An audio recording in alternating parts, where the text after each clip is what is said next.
Novo livro do Apocalipse ou da Revelação. Capítulo 89. Título: Até no gabinete do autodenominado exorcista Padre Gama, em Fátima, já esteve. 1.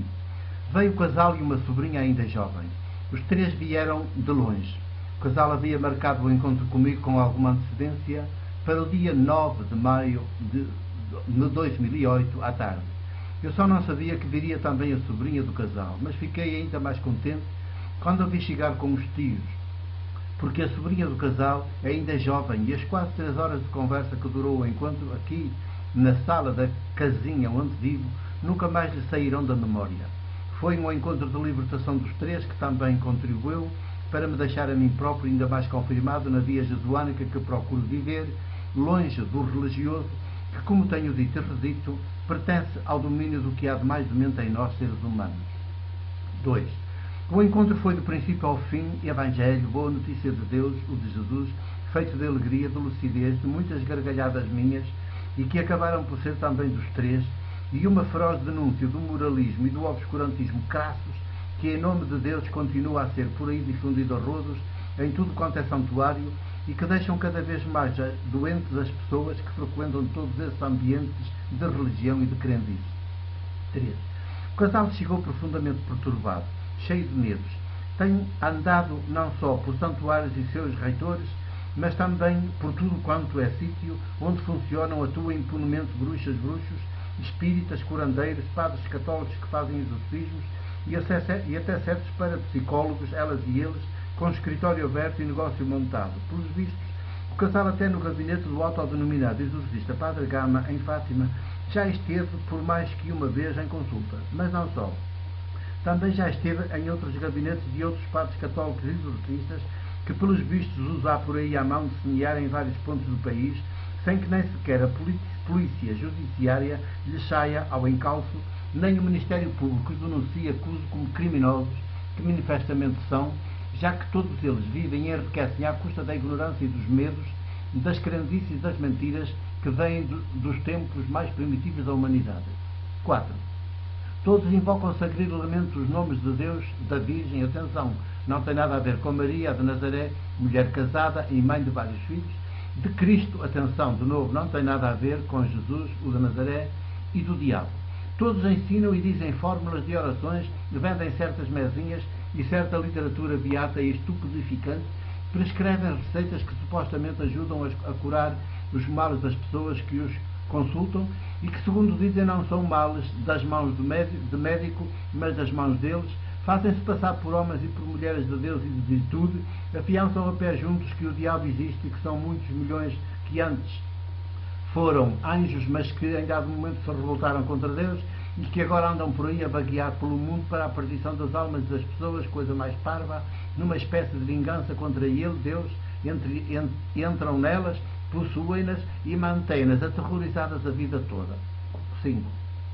Em cada uma das e variadas sessões, sempre muito bem pagas, onde este casal tem ido, desde há alguns anos, a mulher do casal acaba quase sempre por cair como morta no chão, atacada por violentas crises que a deixam completamente exausta, e os peritos em obscurantismo fazem-na falar em vozes estranhas e fornecer supostas indicações supostamente vindas de pessoas já falecidas. Entretanto, nenhum destes oportunistas e criminosos à solta, com o gabinete aberto e tudo, e que ainda se fazem pagar bem pagos pelas suas aldrabices, por seus crimes de lesa dignidade humana e de lesa inteligência humana, é molestado pela sociedade. Todos são mais ou menos temidos, tolerados e cada vez mais procurados. 6. A peste, que de verdadeira peste e das piores se trata, já vem dos inícios do tempo, quando o obscurantismo era generalizado e não havia explicação científica para muitos dos fenómenos que já então atacavam as pessoas. O meu espanto maior é que ainda hoje todo este submundo continua a medrar, a tolher as pessoas e a ser frequentado por elas sem que ninguém lhe ponha cobro de uma vez por todas. Fazemos de conta que não é nada connosco e deixamos andar. Nem as universidades, onde é suposto que se cultive e desenvolva a inteligência humana, fazem nada. Nem as igrejas, nem os partidos políticos, nem as associações cívicas. Parece até que é bom que este submundo exista e funcione como válvula de escape para certos males. 7.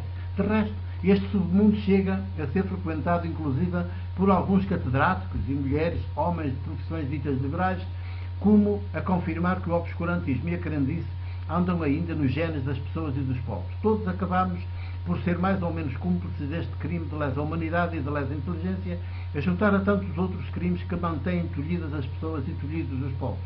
Pode dizer-se que este submundo tem a sua principal gênese no religioso, que é, como tenho dito e redito, fruto do que ainda há em nós de demente. Por isso, todas as religiões, mesmo as mais pretensamente ilustradas, são responsáveis pela existência e pela perpetuação deste submundo neste século XXI dentro. Elas sempre acabam por manter e alimentar os medos das pessoas e dos povos ao avançar com explicações não científicas para certos fenómenos paranormais que acontecem às pessoas. 8. Porém, todas as explicações não científicas dos fenómenos que são deste nosso mundo são sempre explicações mentirosas e falsas que têm de ser denunciadas como tais e como inumanas. Pelo menos as igrejas de Jesus deveriam estar na primeira linha deste combate pela libertação das pessoas e dos povos e pela dignidade, mas como poderão elas assumir este serviço na história se todas viraram religiões também?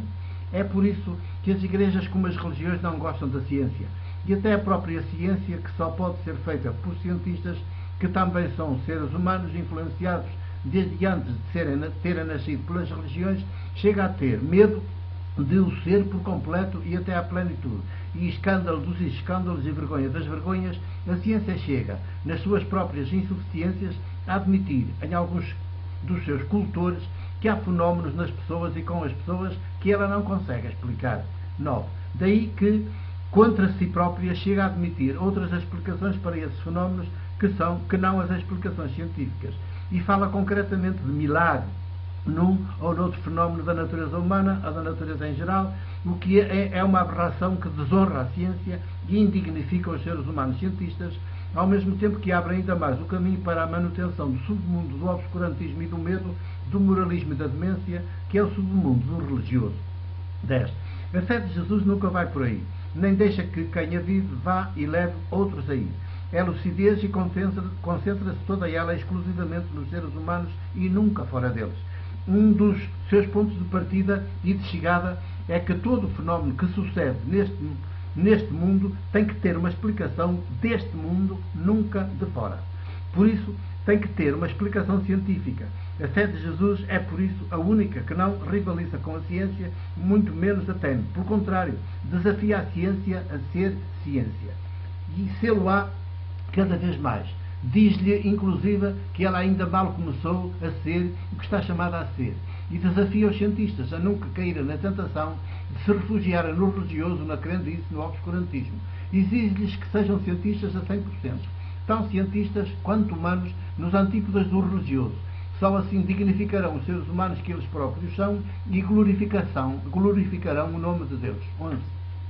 Ao casal que veio ao meu encontro por libertação, disse eu todas estas e outras boas notícias, para que ele deixe de frequentar de vez esse submundo do religioso, seja nos santuários e nos templos, onde ele se apresenta com ares ilustrados e com sacerdotes e pastores a presidir as solenes liturgias como aquelas que o cardeal Saraiva está a presidir por estes sinistros dias de maio de 2008 em Fátima, seja nos gabinetes de padres exorcistas e de bruxos, de espiritistas e de parapsicólogos, todos a viverem e enriquecerem à custa de clientes dependentes deles a vida inteira. 12. Esclareci o casal, sobretudo a mulher, que tem sido a principal vítima de todo este submundo e dos seus traficantes bem vestidos e aparentemente santos, que Jesus de Nazaré não é por aí que vai, nem quer que nós, seres humanos, vamos. Ele é o caminho, a verdade e a vida. Longe do religioso, sempre de costas voltadas para o religioso e bem de cara voltada para os seres humanos e próximo deles. Longe do medo, sempre de costas voltadas para o medo e de cara voltada para a verdade e para a liberdade que nos faz livres e psicologicamente alegres e saudáveis, ao mesmo tempo que sororais fraternos. 13.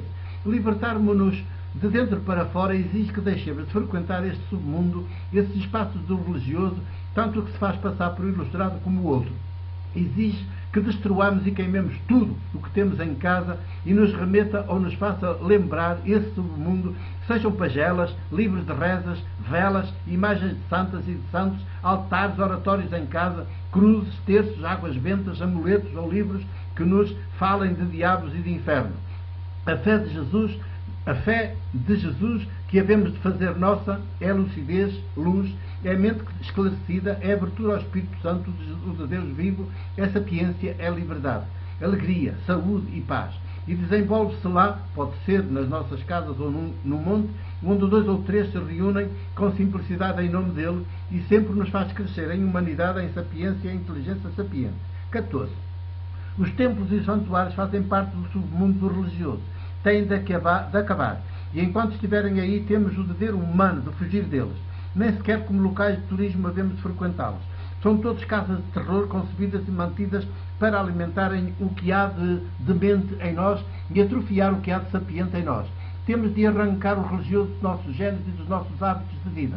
E quando chegarmos a esse nível humano de Jesus, certamente tudo mais que a partir do religioso foi criado e institucionalizado na sociedade para nos demenciar e adoecer psicologicamente, acabará por não ter mais onde se alimentar. E nós seremos mulheres e homens de ciência, por isso de fé, a mesma fé de Jesus que nos abre a práticas políticas e económicas maiúticas e delas se alimenta. 15. Por agora estou praticamente sozinho nesta via e neste combate, que são a via e o combate de Jesus, mas nem assim desfaleço. O submundo do religioso continua aí a arrastar multidões e povos. As maiorias, a começar pelas mais oprimidas e empobrecidas, é por aí que insistem em ir. Não têm razão, apesar de serem tantos a fazê-lo. Pelos frutos se conhece a qualidade da via que vivemos. Só a via não religiosa de Jesus nos faz psicologicamente saudáveis. E se formos psicologicamente saudáveis, tudo mais vem por acréscimo.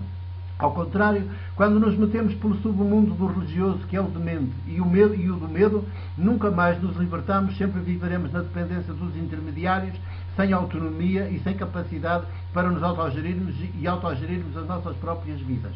16. O casal riu e gargalhou muito comigo.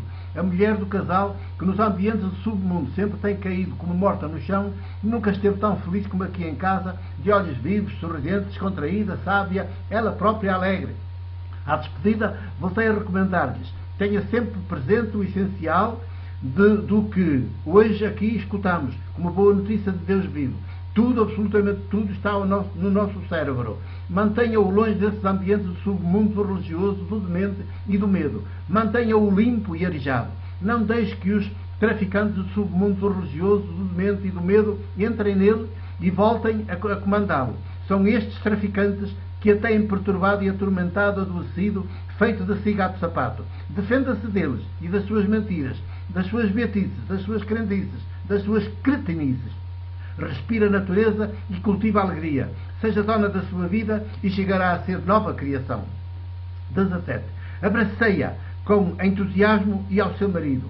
E à sobrinha de ambos, como jovem que é, pedi: seja, junto da sua tia, o anjo humano que, pelo menos nestes primeiros dias, a ajuda a manter-se ela própria verdadeiramente autónoma. Um anjo humano, ao jeito das parteiras junto da mulher que está para dar à luz. Ela riu e vi que os seus olhos brilhavam de luz. A luz que Jesus o de Nazaré e o seu Evangelho, sem mitos e sem o religioso, o demente e o medo são. E ficou prometido que num dos próximos futuros domingos irei pessoalmente à casa deste casal para um almoço partilhado e eucarístico com ele, com os filhos dele e esta sobrinha e ainda outras pessoas que o casal entenda convidar e congregar à sua mesa. É a libertação dele e de muitos mais que está a acontecer, de modo irreversível. Por isso, canto e danço. 2008, maio 12. O meu abraço e o meu beijo de presbítero da Igreja do Porto.